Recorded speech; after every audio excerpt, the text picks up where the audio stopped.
challenging. And that's where the grassroots coach sometimes finds themselves saying, we do that in practice, or I tell them that all the time. But on Saturday in the game, they can't execute. They can't do it. And the idea is, how do we actually create those environments at training? So if it's about passing a ball and learning the technique of passing, well, it's a bit more complex than that, because I not only have to pass the ball, I have to think about where to pass the ball and when to pass the ball. And what's that based on? Well, that's based on me being able to see what's around me, where my teammate is and where the defender is and where I am on the field. And there's a number of different things that are happening at the same time besides my simply striking a ball towards someone else. I'm moving. I'm probably moving in some direction. There's some type of pressure, if you want to use that word. There are decisions that I have to make, and there are more than one decision. So if I'm told to pass the ball to you, well, there's no decision for me. Coach told me to pass the ball to Dave. But in a game, I actually have to make those decisions. I have to take that action. I have to be able to concentrate and focus on what it is that's happening. I need to physically and technically be able to execute that. And at the end of the day, I have to be able to consider how that came off. Was the result what I intended it to be? Was I actually able to do the thing that the game asked me to do?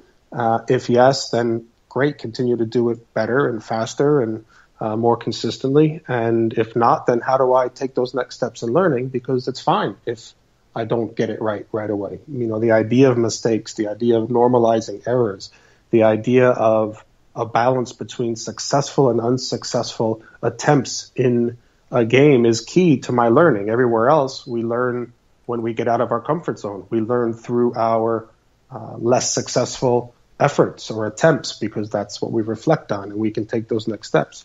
But if there's a coach there or a parent there telling them everything to do all the time, how to do it, when to do it, what to do, that's not soccer. Soccer is unpredictable. So we have to give that control of the game to the child and then support them through that experience. And I completely agree with the trying to coach by remote control. There are times when, again, the coach has got to be loud to tell someone there's an adjustment.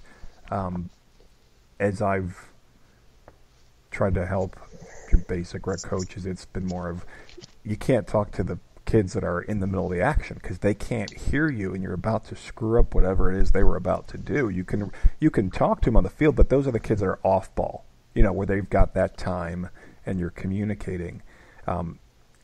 But something you brought up, which I thought was real important, is when you can manage to not be yelling at a kid on the field, taking away that opportunity to make choices, the opportunity to really learn and bring together the skills, the mental aspect, the endurance, all that in one. You talked about almost like a time of reflection afterwards, and kind of say, so what actually happened out there? And I can remember a lot of those things. Actually, it was probably more when I was playing just college club ball that, we'd go out afterwards and you start thinking about a few plays. But I'm 18, 20 years old at that point. How do you, and maybe you can't really, I don't know if it's encouraged, but maybe not, how do you let them have that time before they disappear to go back home to other things like that, almost trick them into reflecting what went on today?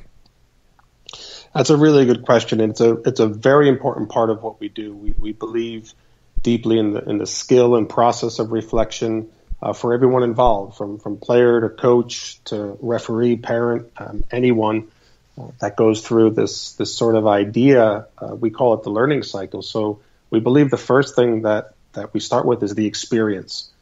So we don't read a book or go out and practice a bunch of drills or watch how to do something film. We actually go and experience. So in this case, play soccer. And we start with this experience, and then based on that experience, we think through what happened and what didn't happen, and what does that mean for us as a player, as a coach, and anyone else involved. And then it's considering, well, what are the next steps? What's the development process that I need to go through? And then we go back out and we apply it again. We test it again. Now think of this within a context of a 5-year-old or a 7-year-old or a 16-year-old or an 18-year-old. They're all different developmental stages. So this process has to be age appropriate and developmentally appropriate. And that's through this coach and also the game and that experience guiding players. So you mentioned a coach and the things they say. Let's say feedback as a topic.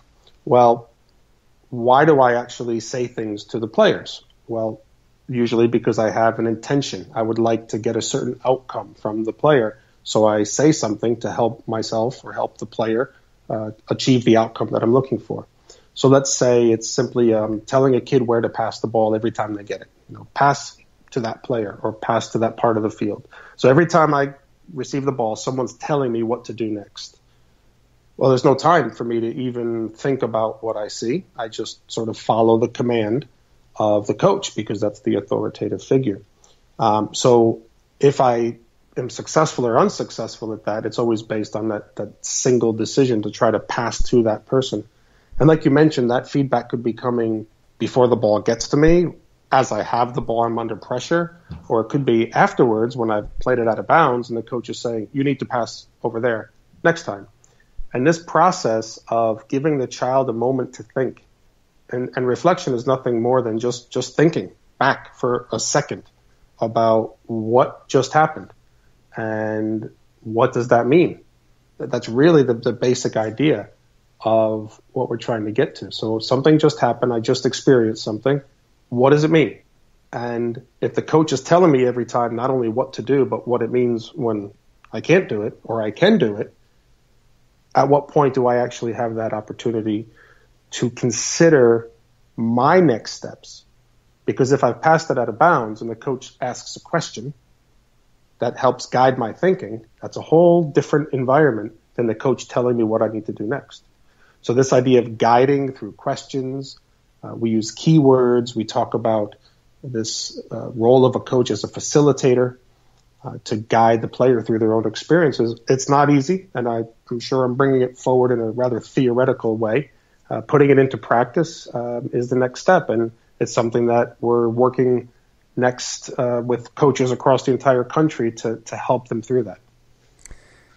And that is a hard thing to do, to coach through questioning and not directive, because we're all told to coach is really to manage, which means you're controlling versus just trying to cultivate whatever is inside the player.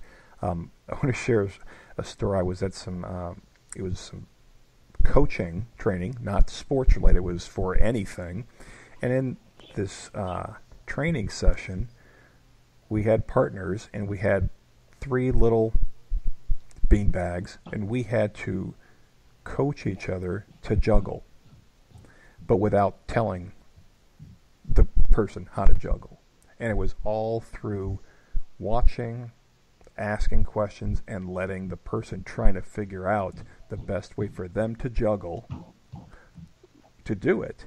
And it really, really stuck with all of us, because it is, once you do it, and this was, this only took 10 minutes. And the two of us completely looked at the way we would deal with our kids, our coworkers, whatever it was, completely different from that point forward. So that's one technique. Because I really now want to get into the coaching education, because again, I was so confused over licenses. I didn't know coaches need licenses. I'm not in the soccer world. Baseball, basketball, lacrosse, no such thing. So again, my eyes became wide open about a month ago when I said, wow, so this is how you coach. There's got to be more of this out there. So what's your coaching education? Well, really, it's again starting with this grassroots environment. So while our pathway goes from the pro license, which obviously indicates the type of level or area that those coaches work in, it begins with the grassroots environment. And we are looking to create easily accessible, low barrier, practical, experience-oriented licensing, or let's say education opportunities for coaches across the entire country. And let's take that parent volunteer as that first step. The role of that coach in that grassroots environment is, as we mentioned earlier, this idea of facilitating the players' learning. And we aren't sure, but our tendency, and I could ask you, Dave, because you just gave the example, if you're coming from other sports or coming from a non-soccer environment or non-sport environment, maybe you're a teacher, you do other things, and soccer isn't really something you're aware of. Maybe you haven't watched a lot of it or don't understand it yet. So you've stepped up, or someone's voluntold you to take on this role.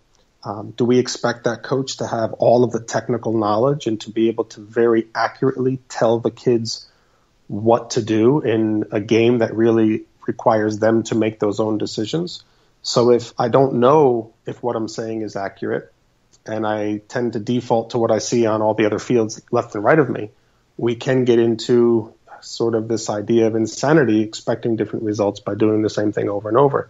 And that manifests itself in kids, with all the right intentions from parents, being told what to do, being screamed at either positively or constructively, and the sort of disturbances and the fuzzy noises that are all around the field can really distract from that simple idea of the coach being able to help the children play. And we need time. You touched on that.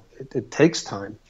So the first thing we want the coach that comes to one of our grassroots licenses to do is feel good, feel welcome, feel comfortable, feel thanked for what they're doing, and then to understand this game called soccer. What is it? What is soccer? And how do I, as a coach, help my players understand the basics of it? From there, it's about, okay, what do I really need, and what do most starting coaches come to an educational experience for? It's a training session plan, right? It's just tell me what to do. I got the kids, I've got some facilities, and I need a training session plan. So we build that for them, and we build it for them according to a methodology. We call it play, practice, play. It's this idea of whole, part, whole, and it starts with playing soccer. So why do we start with laps and static stretches and all the different routines when we can just start by playing soccer? And the coach can facilitate that. And it's actually quite simple. And I don't need to say much, and I don't need to teach much. I need to create an environment that has a couple of real basic elements to it. And that's about it being organized, that what I have out on the field looks like soccer. It's actually a game-like activity, that kids get touches on the ball, they're playing, they're involved, they're engaged, they actually have repetition, instead of either the field being so big that they're stood off on the side and can't take part, or the field being so small that the ball's out of bounds more than it's inbounds, that the activity is challenging, that it actually allows the kids to have some level of success and also some level of less successful areas. And that's before I've even said a word. So we're helping the coach just set up the environment, the learning environment, by having them play soccer. And then we take them through a series of exercises that are all game related and according to those same elements. And the coach now, the coaching, if we want to use that term, is really through helping children read, understand the game, and make their own decisions. And we do that by guiding them. This idea of guiding questions and seeing to the extent that players can understand something in the game based on a training goal. And this quote scrimmage at the end, which historically has been something you get to do if you behave and pay attention for all the other drills, right? So if you do all these things, I'll let you scrimmage at the end. But that's the reason they came there in the first place. They came there actually to play soccer from the beginning. And we have created whatever this type of culture of coaching is, perhaps based on other sport models, perhaps based on our history of soccer that's led us to this point. But in terms of really this grassroots environment and this entry-level coach, we want them to feel individually accepted. We want them to have fun. We want them to develop through playing soccer. We want them to have unconditional attention from the coach. And it doesn't have to happen overnight. And it doesn't have to happen in the game right now, because if I don't tell the kid what to do, they're not going to do what they need to do, which is to score goals and win the game.